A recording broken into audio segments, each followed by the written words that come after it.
So we got through the disclaimer talking about the dangers of pointing out errors in other people's thinking.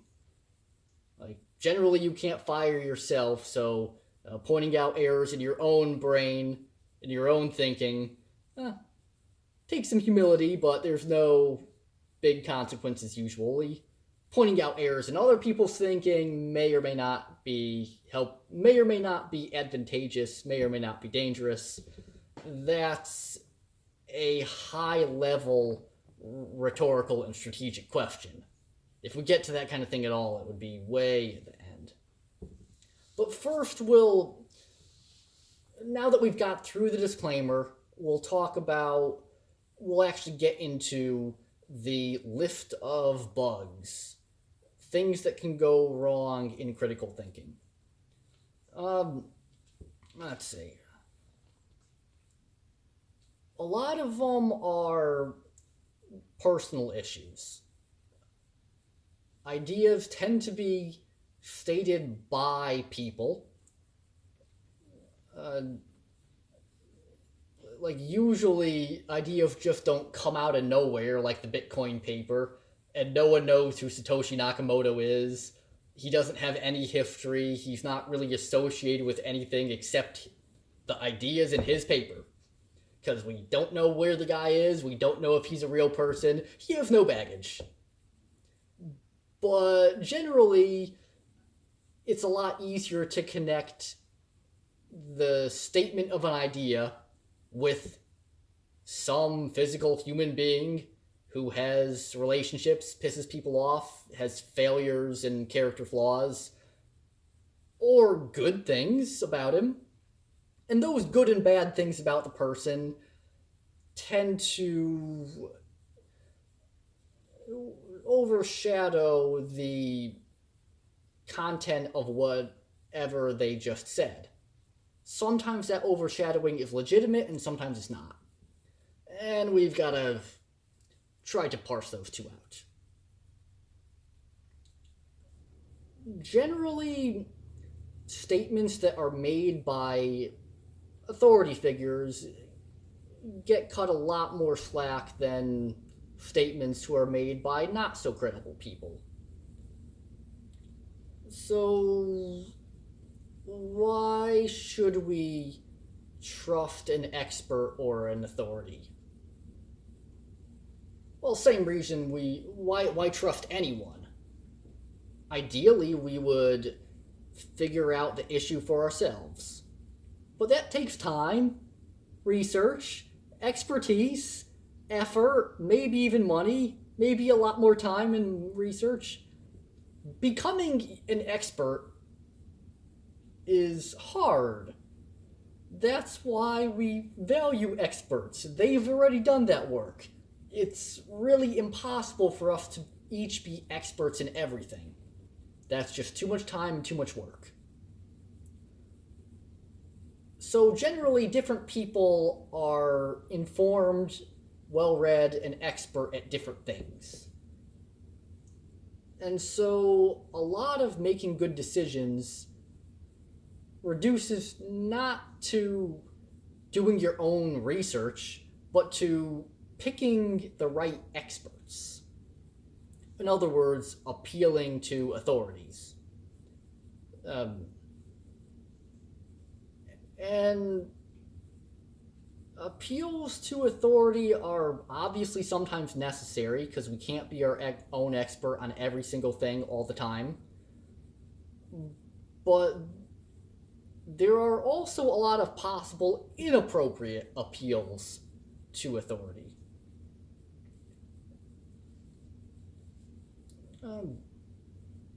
Ideally, what the authority says won't conflict with other existing information, or if it does, they'll give a good explanation of why it does. But let's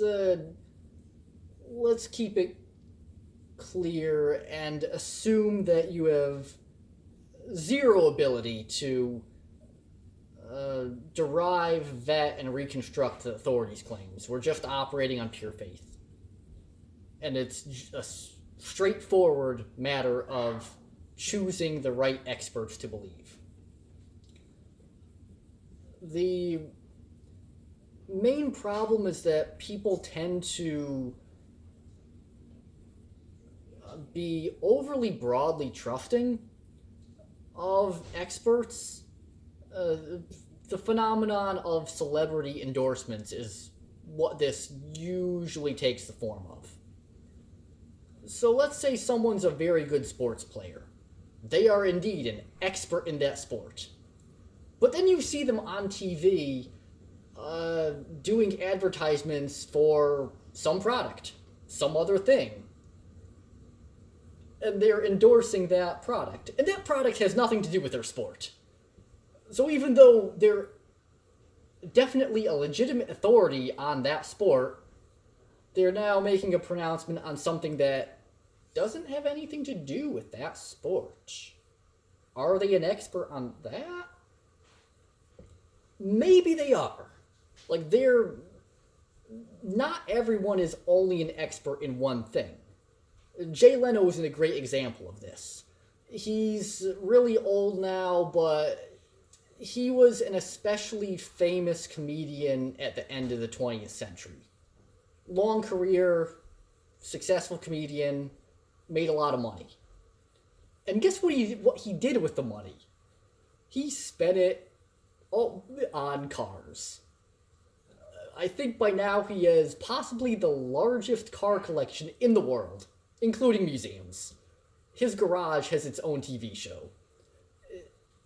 And so he used all the money that he made from being an expert in stand-up comedy to make himself an expert in cars.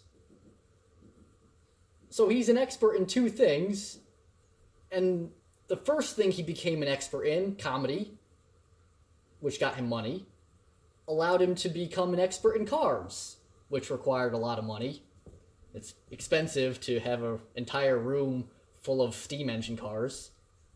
So he's someone who's genuinely a true expert in two different things, comedy and cars. But that's sort of an exception. And there was this sort of long story with a real lot of money involved about how he leveraged his success in one field to make himself an expert in another. There was a clear, big explanation of how this comedian became a world-leading authority on cars.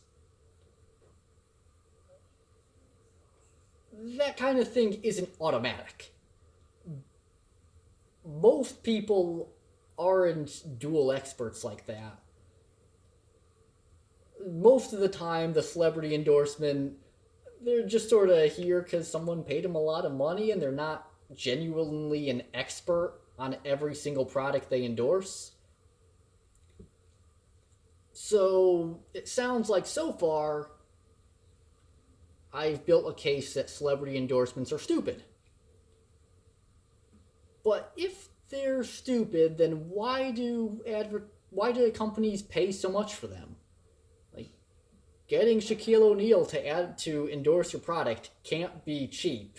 The guy's busy, you have to pay him a lot of money to show up and talk about your product. If it's stupid, but so expensive, then why are people still wasting a lot of money on it? You'd think the one company that is just lazy and doesn't waste money on that would get ahead by not wasting money. So if the companies that haven't done that haven't systematically gotten ahead, and all the celebrity endorsement companies gone extinct for wasting money, maybe it's not stupid. It works. So it's not stupid, the people who watch it are stupid. The fact that there is a large market demand for celebrity endorsements shows that they're effective for getting people to believe a certain thing, such as this product is great. Even though it's really unlikely that every celebrity endorser is actually an expert in every single thing they endorse. That's like the Jay Leno thing is a very rare exception. But it seems that people behave as if that kind of thing were the norm. It seems that people are overly broad in carrying over legitimate expertise from one area, like sports or acting, and carrying it over to assuming that person's an expert in another area. That would be a illegitimate appeal to authority, an authority speaking outside their area of expertise.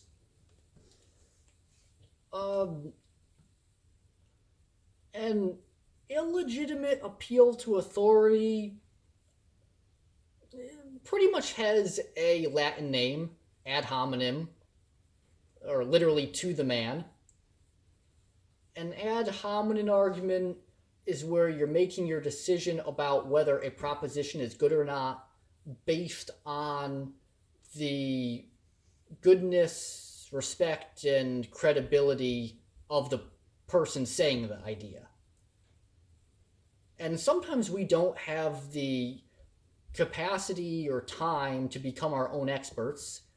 And so an ad hominem, an appeal to authority, is the best we can do a lot of the time. Not as good as thinking for yourself, but that takes a lot of time, effort, and research. And we are busy, so sometimes we have to do ad hominem reasoning. Generally, ad hominem, it connotes a negative, whereas with a celebrity endorsement, we were being overly positive. You're positive about someone in one area, like sports, and then that positivity spills over more than it should to another area, like this product is great. Generally, an ad hominem goes the other way, where you don't like a person and therefore assume the opposite of everything they say. This is sort of legitimate and sort of not legitimate. Okay, let's say someone is just a horrible person. You should not trust something they say. You shouldn't do it because they said it. They're a bad person, and we shouldn't trust bad people, generally. But then, just like people over-extrapolated their positive feelings about the celebrity doing the endorsement, people also tend to over-extrapolate their negative feelings and assume that a good way to act would be to just do the opposite of whatever the bad man says.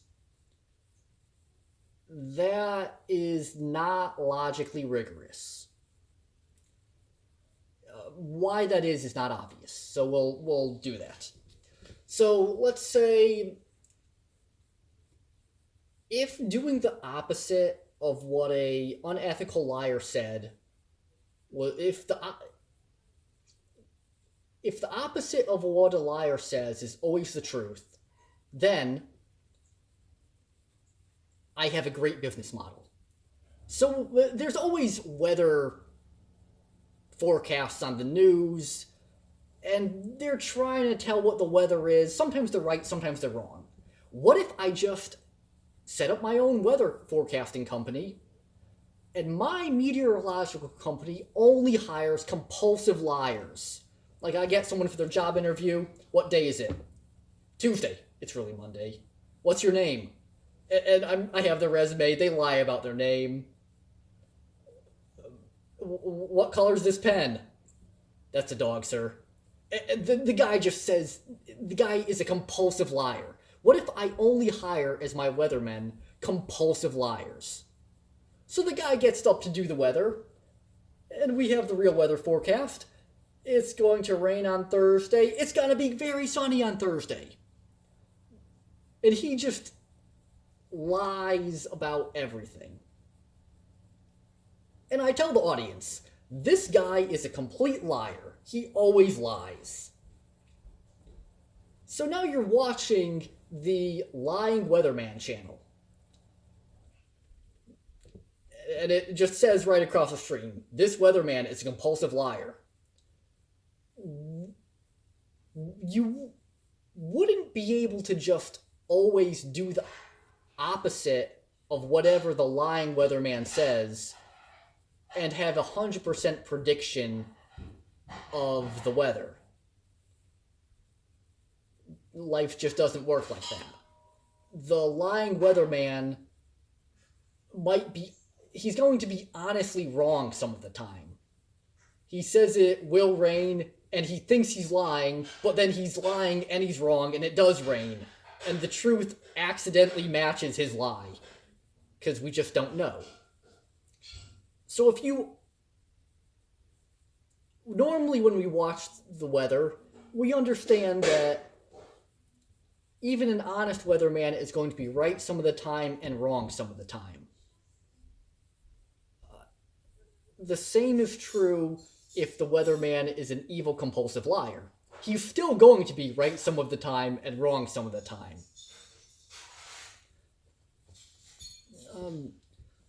Another example of why ad hominem has limited validity is, let's say Satan says, don't murder. Well, he's Satan. He's bad. So yes, we shouldn't trust him. But if we just always did the opposite of what Satan says, and Satan wants bad things to happen, all he would have to do is just start saying true, good things. Don't murder. Don't steal. And then if we're ad hominem thinkers, we're like, oh, well, Satan said it, and he's a bad guy. Therefore, it must be ethically necessary to murder and steal.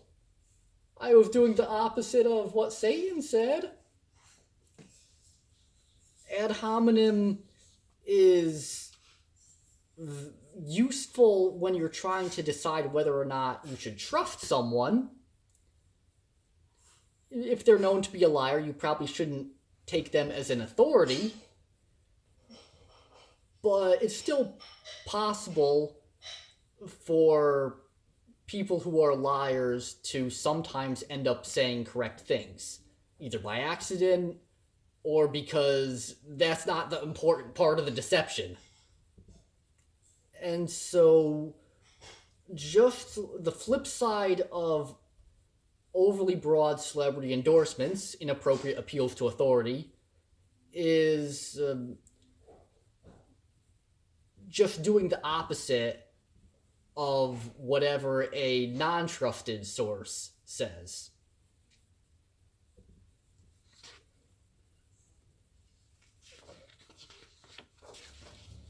And, okay, so we've got through ad hominem where... Okay, we've got through those overly broad extrapolations of trusting someone's statement or not trusting it based on their general character. And separate, and now on to the next bug. Fallacy of Composition and Fallacy of Division. Do the parts add up to the whole? Not always. Sometimes the parts are greater than the whole, sometimes the parts are less than the whole. So, fallacy of composition.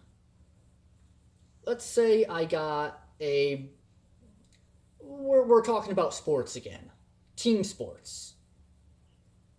Does the best team have the best players? Usually, mostly. But let's say I'm no longer looking at sports teams. We're still in a team sport, but I'm just picking out the best players in the league, MVPs. Let's say I made an all-star team. Take the MVPs of a bunch of different teams all over the league, throw them together, and expect them to play. Will that all-star team be the best team? Maybe? But maybe not. These guys aren't used to playing together. Maybe they all have the same role on a team, and so it's a very lopsided team. Maybe they don't even like each other. And so it's certainly possible that that a team comprised of MVPs, most valuable players, might not end up being the most successful team, even if the individuals on the team are each amazing superstars. That would be the fallacy of composition. It also works in the other direction, fallacy of division, or fallacy of stereotypes. This is mostly because there are exceptions to general trends. Like, you could say that in my country, the percentage of African Americans who are in jail is higher than the percentage of African Americans in the general population. It would be a giant leap to a conclusion to conclude that one specific black guy is a criminal because he's black. Like, maybe because he's black there's a slightly higher probability that he's a criminal, but to make this one guy is definitely this attribute conclusion off of a general statistic about whole populations, a stereotype, fallacy of division. For one other example,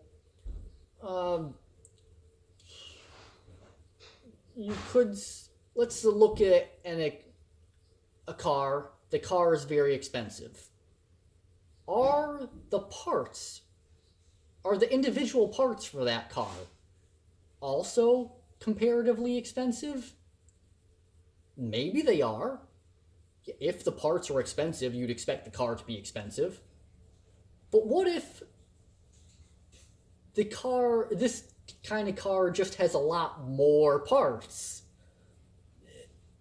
And maybe all the price of the cars, all the work to put this complicated thing together, there's way more parts, and each individual part is cheap, even relative to other cars, but there's just too many parts. That would also account for an expensive car that doesn't involve expensive individual parts. So that would be the fallacy of division, which is just fallacy of composition in reverse. Another thing to watch out for is false dilemmas. Or a lemma is another Greek word. Wow, we actually get Greek this time, not Latin intermediary. Greek word for a proposition, usually a minor premise. Die is a prefix for two. So, a choice between two things. A lot of times, a person will phrase a choice as being a choice between two things. But have they demonstrated that there are no third options? A rhetorically devious person who wants to ignore other options would often produce a false dilemma. And those are something that we should watch out for.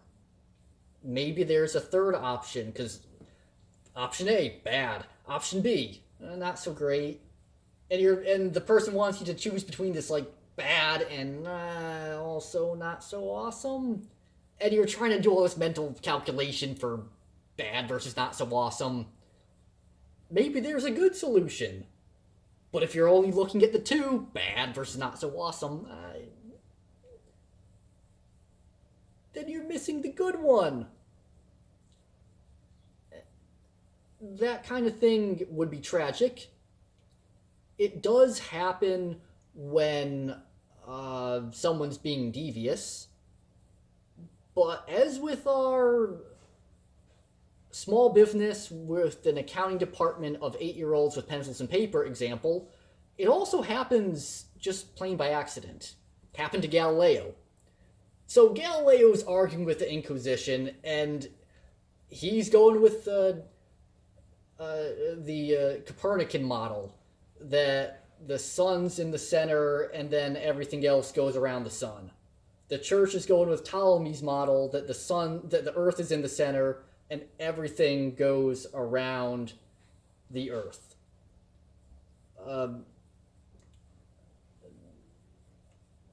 Galileo argues that he saw some things going around things that aren't the sun. Venus is cutting in front of the sun, Jupiter's moons are cutting in front of Jupiter, and so Venus is sort of a moon of the sun. The moons of Jupiter are, you guessed it, moons of Jupiter. And they're fighting between these two models.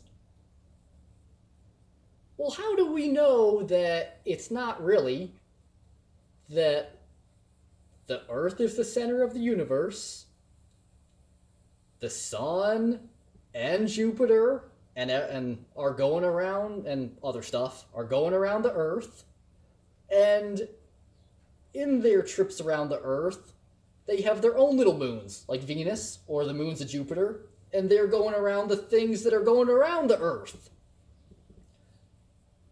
That's a third possibility, and apparently no one was talking about it. And it's called the Tychonic system. Tycho Brahe was a few decades younger than Galileo, but apparently this model existed, and neither the church nor Galileo would have been able to prove it wrong. With Newtonian physics, we can prove it ugly, but Newton was way later, so neither of them could prove it wrong or even ugly, and it did fit both their ideas, but they never thought of this. They were bashing their heads in a false dilemma, and maybe the Galileo Inquisition case would have went quite a bit differently had Tycho Brahe been there. With his geocentric, but with satellites to satellites model. So, try to avoid false dilemmas. They're hard, they require imagination. A lot of the times when a false dilemma happens, it's not because someone's trying to be devious and misdirect you, it's just they haven't thought of a third or fourth option. And so creativity is quite valuable. Okay, then just two more. A lot of times in arguments you'll have appeals to ignorance, or someone someone concluding that absence of evidence is evidence of absence. Aside from it being a tongue twister, can we do that? Sometimes yes, sometimes no. Sometimes. Okay, well, what does it depend on? How do we decide when it's a yes or when it's a no? It depends on whether or not we've looked. So let's say there is no evidence of intelligent life elsewhere in the universe. Also, there is no evidence of a large planet between the Earth and the Moon. Structurally, those are two very similar statements, but we would deal with them pretty differently. If there were a large planet between the Earth and the Moon, it would look huge. It would be a giant second moon. It would be really easy to see. We'd have noticed it by now. People have been looking at the sky for a long time. If the Earth had a second moon, I think we'd have noticed it. appropriate searches have been done in the second case. In the first case, well, we haven't exactly sent out search parties to comb the beaches and search the land and seas of every single planet in the entire universe. We haven't done it. It's not even possible. So we have not done appropriate searches. So with the Earth has a second moon, there is no evidence that Earth has a second moon. And there is a lot of evidence that Earth has no second moon. Alternatively, there is no evidence that there is intelligent life elsewhere in the universe. But also, there is no evidence that there is no life out there in the universe. When trying to evaluate an appeal to ignorance, what you do is ask the flip side of the question. There is no evidence of X. Have we ever looked? Ask, is there also no evidence of no evidence for X? Like, usually you see this in medicine, actually. Like, let's say, there is no evidence that colloidal silver cures cancer. There probably is none. Can we jump from there is no evidence that it cures cancer to it definitely does not cure cancer?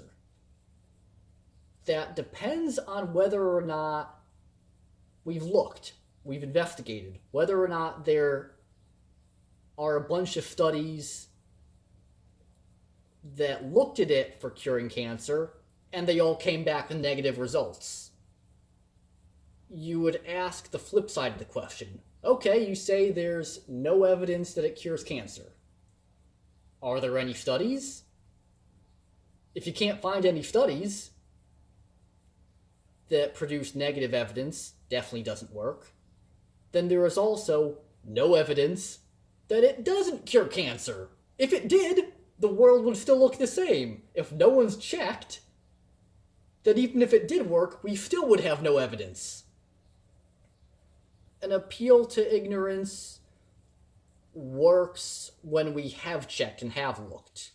If we have looked and we can't, and there's an absence of evidence, that situation, we've looked and there's no evidence, is evidence of absence.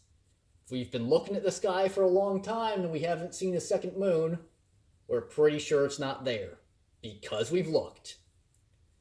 But if we haven't looked, then evidence of absence doesn't mean anything.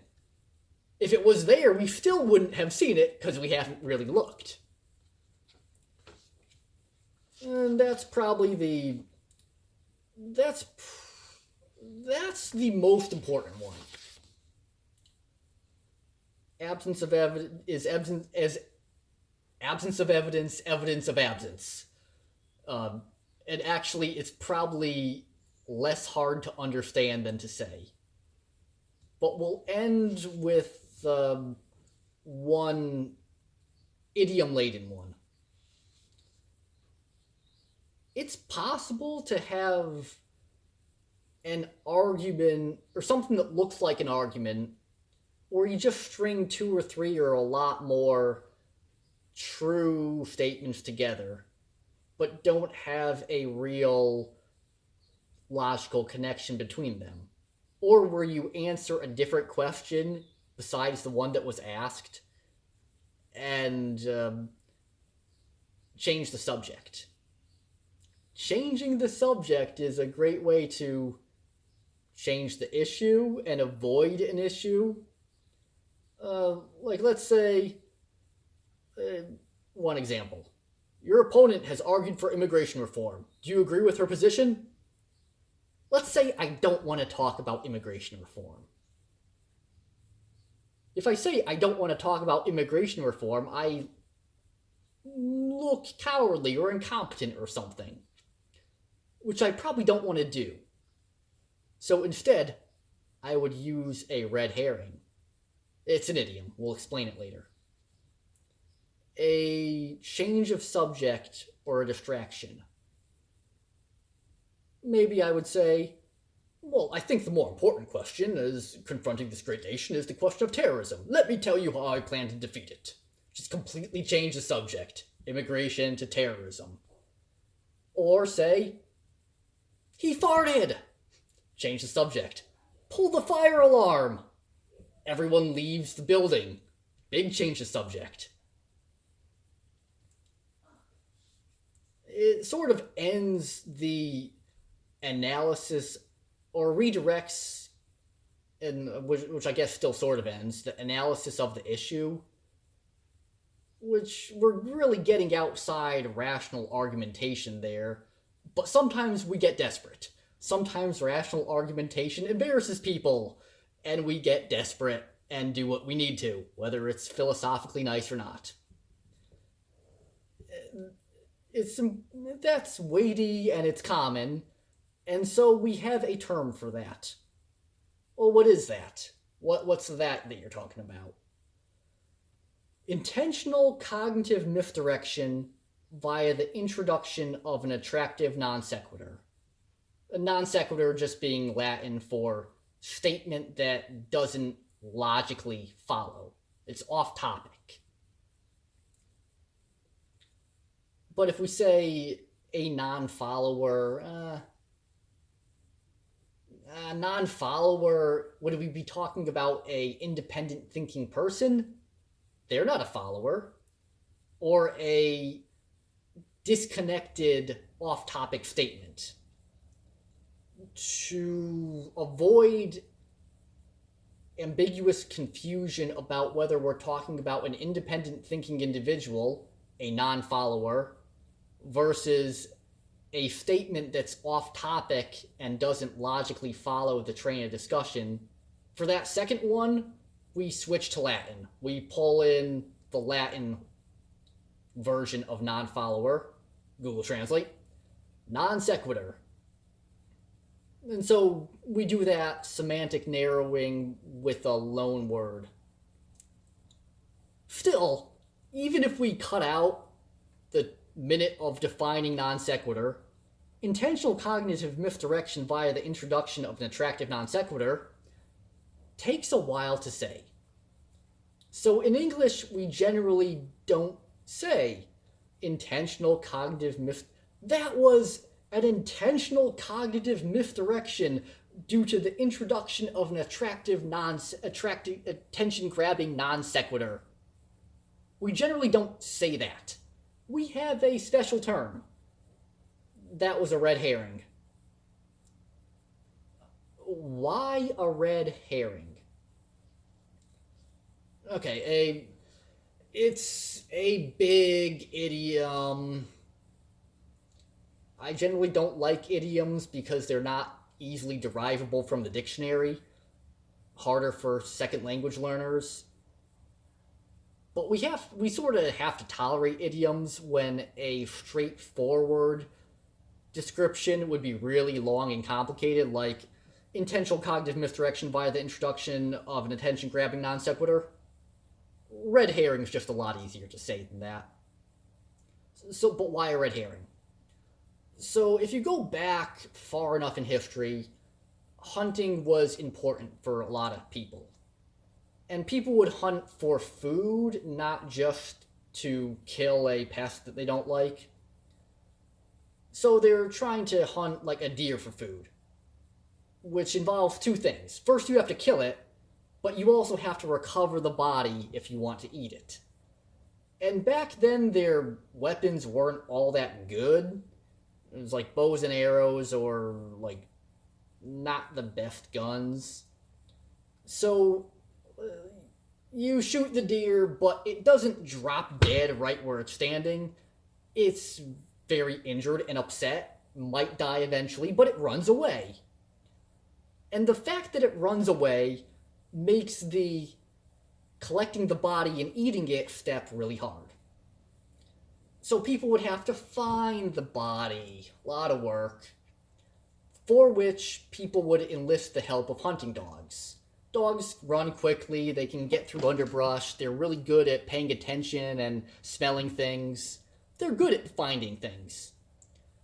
So people would have hunting dogs help them recover the dead body. But let's say you're a competing hunter and you want that dead deer body. Well, if you try to just take it, well, the hunting dogs might be chasing you. That's our goal. You can't take our goal. That's our object. So if you wanted to steal the dead deer body, you would have to distract the dogs that are trying to find it. How might you do that? Well, the dogs are generally tracking the wounded animal by smell. So you'd want to distract the animal's sense of smell with something very fragrant and maybe even appetizing, such as a certain fish. I guess a red herring.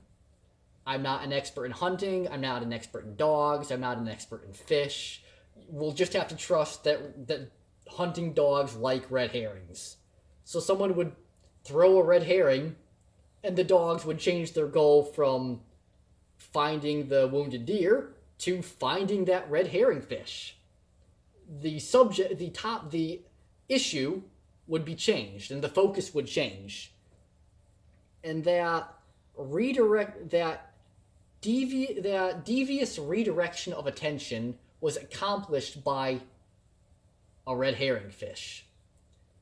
And so red herring became an idiom for that manner of misdirection. Of course, usually we now use red herring when talking about the cognitive misdirection of humans rather than the olfactory misdirection of dogs. But the olfactory misdirection of dogs is where it came from. Although I guess you could use a red herring as a red herring. I'm sure if you were in an argument and you threw the small red fish at someone, that would be very distracting. And so a red herring would be a red herring. I guess that might be a way to remember it. Okay, and yeah.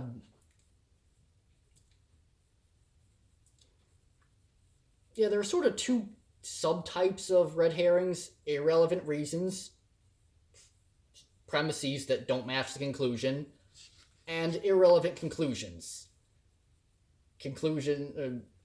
Ending statements that don't match what you proved. Yeah, you might have had some coherent reasoning and proved something,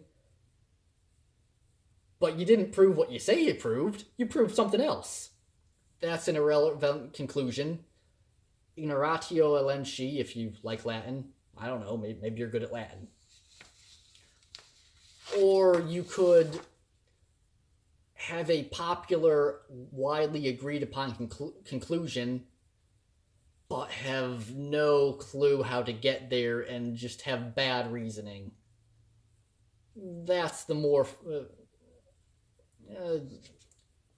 formal type of non sequitur. Your conclusion doesn't follow from your reasoning.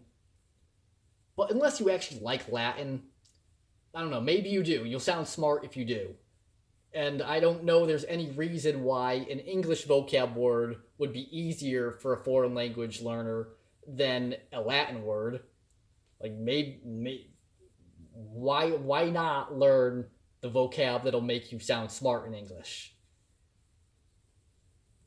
But we're not going to test you on Latin. It's good enough to understand a red herring. An intentional distraction that changes the issue, changes the subject, and puts us on a different path. Yeah, that's the last one. I'd say of all of those, inappropriate appeals to authority, / ad hominem, fallacy of composition and fallacy of division, and appeal to ignorance. Is absence of evidence evidence of absence? Depends if you've actually looked or not.